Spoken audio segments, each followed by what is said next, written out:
Top of the Monday morning to you all. Welcome to Twinn number 21, where in 5 minutes or less I want to share with you some content that we need to pay attention to. First up, we see insurance companies responding to the rising costs and frequencies of paying for ransoms, so the premiums are naturally going up. Now, this should register with us all because insurers are the best indicators of trends in the areas of cyber risk in particular. In other words, we have yet to reach peak cyber insecurity. That leads us to this story of AXA themselves getting hit after they announced that they're no longer covering extortion fees.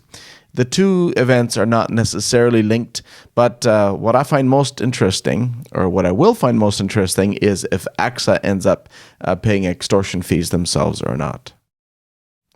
In this news of a U.S. bipartisan data privacy bill, we see some standards being adopted in the U.S. That have already been part of the GDPR in the European Union, as well as with Canada in our breach notification requirements and our PIPEDA. It certainly is in the best interest of any of us individually that might be impacted with a kind of breach, and it will serve as an executive motivation to be more proactive on cybersecurity, proactive measures. And the American Health Association shares the FBI announcement that Conti ransomware is targeting healthcare and critical infrastructure. And in this last story today, I wanted to share the DarkSide ransomware court story, which is full of mystery. Clearly, there's no honor even amongst thieves. Now, ransomware as a service operates with a small group of folks maintaining the ransom software, collecting the ransoms, and then paying out 75 to 90% of the loot to their affiliates, as they're called, many of whom, in this case, are claiming that DarkSide never paid them.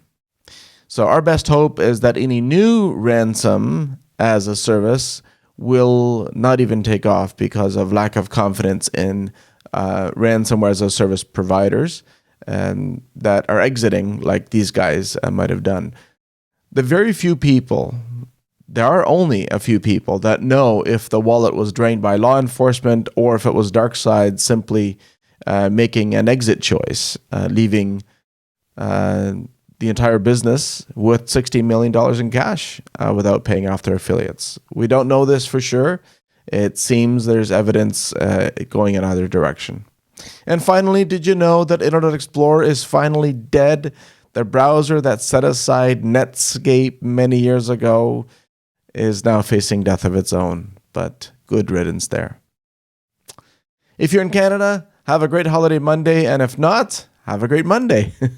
And see you next week. Bye for now.